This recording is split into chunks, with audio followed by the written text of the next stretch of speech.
आप और मैं, हम सब मृत्यु लोक के प्रवासी हैं। हम जिस शरीर स्वरूपी नाव में विराजमान है, ये छेद वाली नाव है। प्रतिपल इस नाव में पानी भर रहा है। किसी भी क्षण ये शरीर हमारा साथ छोड़ सकता है, इसलिए सावधान। ये बात जरूर सच है कि किसी का भी शरीर हो इस मृत्यु लोक में ना ही कभी शरीर का भविष्य मृत्यु से आगे गया है, ना कभी जाएगा। लेकिन इसके साथ ये बात इतनी ही सच है कि हमारे में ऐसा कुछ है जिसका नाश संभव नहीं। वो है हमारी आत्मा, हमारा अंतरअवकाश। ये जीवन की सार्थकता उस दिन सिद्ध होती है जब हम हमारी आत्मा को जान लेते हैं, पहचान लेते हैं, प्राप्त कर लेते हैं। ये मृत्यु लोक है, पृथ्वी है, ये बात जरूर सच है। आज नहीं तो कल, ये साल नहीं तो अगली साल, सालों के बाद भी यहाँ से जाना ही है। अगर लौटना ही है, यहाँ से हम सबको जाना ही है, तो क्यों हम हताश, निराश, संतापित हृदय के साथ इस पृथ्वी से, इस मृत्यु लोक से विदा हो? क्यों न हंसते हंसाते, नाचते नचाते, परमात्मा के गुण गाते गवड़ावते इस पृथ्वी से, इस मृत्यु लोक से विदा हो? इस प्रार्थना और भावना के साथ नमस्कार, वंदन, प्रणाम। कृपया ओम हिमांशु श्री का हार्दिक वंदन, नमस्कार, प्रणाम स्वीकार करें। अनुभव करो बहता हुआ हमारा जीवन, बहती हुई समय की धारा। देखो, अभी अभी दिन था, अभी अभी सूर्योदय, आज के दिन का प्रारंभ। धीरे धीरे धीरे धीरे संध्या ढलने को आई। पवित्र स्वर्णिम संध्या अवतरित होने को जा रही है।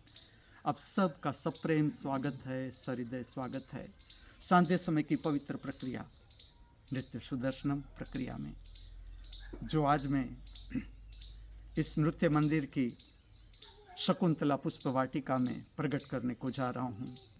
आज की दोनों नृत्य रचनाएं फिल्म से है। पहली रचना है पवन दीवानी न माने उड़ाए मोरा घुंघटा आली पवन दीवानी। पवित्र राग रागेश्वरी की अद्भुत नृत्य रचना। और ये रचना डॉक्टर विद्या फिल्म से है। इसका संगीत कंपोज किया है एस.टी. बर्मन ने, जो आज शरीर में नहीं है। गाया है लता मंगेशकर ने, वो भी शरीर में नहीं है।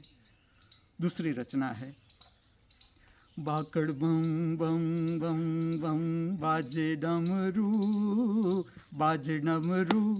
नाच रे बबलू झंझना के घुंघरू, बाकड़ बम बम बम। ये रचना कठपुतली फिल्म से है। और अगर मेरी भूल न होती हो तो इसका कंपोजिशन भी तैयार किया है एस.टी. बर्मन ने, लता मंगेशकर ने इसे गाया है। और जो फिल्म में दोनों नृत्य है वो वैजयंती माला ने किए हैं। मैं जो आपके समक्ष प्रकट करने को जा रहा हूँ वो है भारतीय शास्त्रीय नृत्य का अंतर्गत स्वरूप, आध्यात्मिक रूप। जो नृत्य है इसे 3 तरीके से प्रकट किया जा सकता है। एक है नृत्य को पूरा तैयार करो, एक एक स्टेप, यहाँ क्या करना है, यहाँ क्या करना है, पूरी तैयारी। इसके बाद नृत्य को प्रकट करो। दूसरा तरीका है आधा तैयार करो नृत्य, आधा छोड़ दो। मैं आपको समझा रहा हूँ। नृत्य का अंतर्गत रूप, आध्यात्मिक स्वरूप, जिसे मैं हिमांशु नाट्यम ऐसा नाम दे रहा हूँ। और तीसरी प्रक्रिया है नृत्य को अभिव्यक्त करने की, कुछ भी तैयारी नहीं, सीधा प्रकट करो नृत्य। जो कान पर शब्द आते हैं, जैसे कि आज के दोनों नृत्य मैं आपके समक्ष प्रकट करने को जा रहा हूँ, प्रयोग को ठीक से देखना, समझना। मेरी कोई तैयारी नहीं, हाँ जरूर परिचित हूँ इस नृत्य से, ना ही मैं कोई कॉपी करूँगा, अनुकरण करूँगा कि फिल्म में इसे कैसे फिल्माया गया है, इसके साथ इसका कोई लेना न देना। जब ये रचना मेरे कान पर पड़ती है, पवन दीवानी, तो मेरे भीतर से किस तरह से भाव प्रकट होता है, पदचारी पैर की गति प्रकट होती है, पूरी शरीर की गति प्रकट होती है। आप स्वयं देखो, अनुभव करो। पूरा का पूरा नृत्य जो आज मैं प्रकट करने को चाह रहा हूँ, ये प्रेरणा शक्ति पर आधारित है। प्रतिपल प्रेरणा प्राप्त होती है, ऐसा नहीं, नृत्य में प्रतिपल हमारे साथ प्रेरणा शक्ति काम करती है। ये तो मैं अभी आपको नृत्य समझा रहा हूँ, नृत्य का अंतर्गत रूप समझा रहा हूँ, इसलिए नृत्य और नृत्य की प्रेरणात्मक शक्ति, इस तरह से इसको समझाने का तरीका इस तरह से है। अब प्रेरणात्मक शक्ति क्या है, समझ लो मैं नृत्य कर रहा हूँ और कोई प्रेरणात्मक शक्ति मुझे छू रही है कंटिन्यू, तो क्या वो मुझे ही छू रही है, आपको नहीं छू रही। आप दर्शन कर रहे हो नृत्य का संगीत आपके कान में जा रहा है, आप नृत्य की गति देख रहे हो, नृत्य का श्रृंगार देख रहे हो, जो पार्श्व दृश्य है, बैकग्राउंड दृश्य है, फूलों का बगीचा है, वृक्ष है, ये सब आपकी आंख पर पड़ रहा है। तो क्या ये प्रेरणात्मक शक्ति आपको नहीं छू सकती? नहीं छूती, छूती है। मैं आपको एक उदाहरण दूं, इस वातावरण में सब कुछ है, अद्भुत तरंगे है, अद्भुत। ऐसा समझो पृथ्वी के नीचे 7 लोग, ये बातें मानना मत, लेकिन सुन लो, धीरे धीरे आपको पता चलने लगता है। पृथ्वी के नीचे के 7 लोग, पृथ्वी के ऊपर के 7 लोग, सब लोग की तरंगे इस वातावरण में है, जिसमें हम संगीत, गीत, नृत्य, कला, इसका लोक ले तो वो है गांधर्व लोक, इसकी तरंगे भी इसमें मौजूद। मैं आपको मेरे जीवन का एक उदाहरण दूं।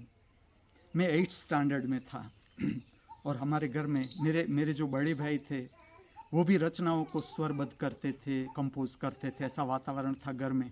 तो मैं भी छोटा था तब कविताओं को मेरे राग में उसे कंपोज करता था, स्वरबद्ध करता था। बहुत सी रचनाओं को मैंने छोटा था तब से स्वरबद्ध करता था, नृत्य रचना बनाता था, उसे कंपोज करता था। सबका अपना शौक होता है, टेस्ट होता है। अब एक ऐसा हुआ कि एक रचना मेरे हाथ में आई मीराबाई की, जो तुम तोड़ो पिया मैं नहीं तोड़ू। मैं 8th स्टैंडर्ड में था, मैंने उसे कंपोज किया। जो तुम तोड़ो पिया मैं नहीं तोड़ू, इस तरह से मैंने इसका राग कंपोज किया। मैं 8th स्टैंडर्ड में हूँ। अब देखे, मैं 11th स्टैंडर्ड में आया, मैं एक हॉस्टल में पढ़ने के लिए गया, दोपहर का समय है और रेडियो पर ये रचना बज रही है। मुझे तब याद आया कि ये तो मैंने भी कंपोज किया था इसी तरह से, जो तुम तोड़ो पिया मैं नहीं तोड़ू। उस समय फिल्म रिलीज हुई मीरा, इसका संगीत निर्देशन किया पंडित रविशंकर ने। अब देखना मैं आपको क्या समझाने जा रहा हूँ, प्रेरणा शक्ति। जैसे कि ये रचना मुझे छुई, अब मैं तो संगीतकार हूँ नहीं, मैं तो शौक से ये रचना मैंने प्रकट की, मैं हृदय से जुड़ा ये रचना के साथ। मीराबाई की अद्भुत रचना, जो तुम तोड़ो पिया मैं। जब मैंने पहली जो पंक्ति थी उसे मैंने पढ़ा कि ये हृदय से छू गई मुझे और मेरे भीतर से ये राग प्रकट हो गया। अब समझना, अगर मैं कहूँ कि ये मैंने किया कंपोज तो ये भूल है। जैसे जैसे आप जानते जाओगे आपको पता चलेगा कि मैं कुछ भी कर रहा हूँ, इसमें खाली मैं नहीं, बहुत सी प्रेरणात्मक शक्ति है, अशरीरी जीवों का हाथ है। और जब ये ज्ञान इस पृथ्वी पर फैल जाएगा तब YouTube से कॉपीराइट क्लेम चला जाएगा। कोई नहीं कह सकता कि ये मैंने कंपोज किया है, क्योंकि जैसे, इसलिए मैं आपको नृत्य शास्त्र दे रहा हूँ, अंतर्गत रूप, जिसमें नृत्य ऐसी कला है जिसमें सब कुछ आ जाता है, साहित्य, संगीत, ऑल कला, शिल्प हो, चित्र हो, पेंटिंग हो, साहित्य, सब कुछ नृत्य में प्रकट होता है। सब कुछ प्रतिपल प्रकट होता है। अस्तित्व प्रतिपल नया, प्रतिपल ताजा, प्रतिपल विकासमान। अगर हमारा नृत्य अस्तित्व के साथ जुड़ता है, प्रतिपल नया, प्रतिपल ताजा, प्रतिपल विकासमान। मैं आपको समझा रहा हूँ प्रेरणा। समझ लो कि एक प्रेरणा मुझे छू रही है, जैसे कि ये मैंने भी कंपोज किया रविशंकर से पहले कि जो तुम तोड़ो पिया मैं नहीं तोड़ू। लेकिन मैं संगीतकार नहीं, मैं कंपोज नहीं करता पूरा टीम के साथ। रविशंकर को यही प्रेरणा छुई, उसने ये रचना को प्रकट कर दिया। ये एक उदाहरण मेरे जीवन का। अब समझ लो कि मैं नृत्य प्रकट कर रहा हूँ, मैंने कोई तैयारी नहीं की। कैसे इस नृत्य का प्रकट करना है, इसमें कैसे गति करनी है, कहाँ रुकना है, कहाँ भाव का एक्सप्रेशन करना है, कुछ तैयार नहीं किया। देखना दो रचना।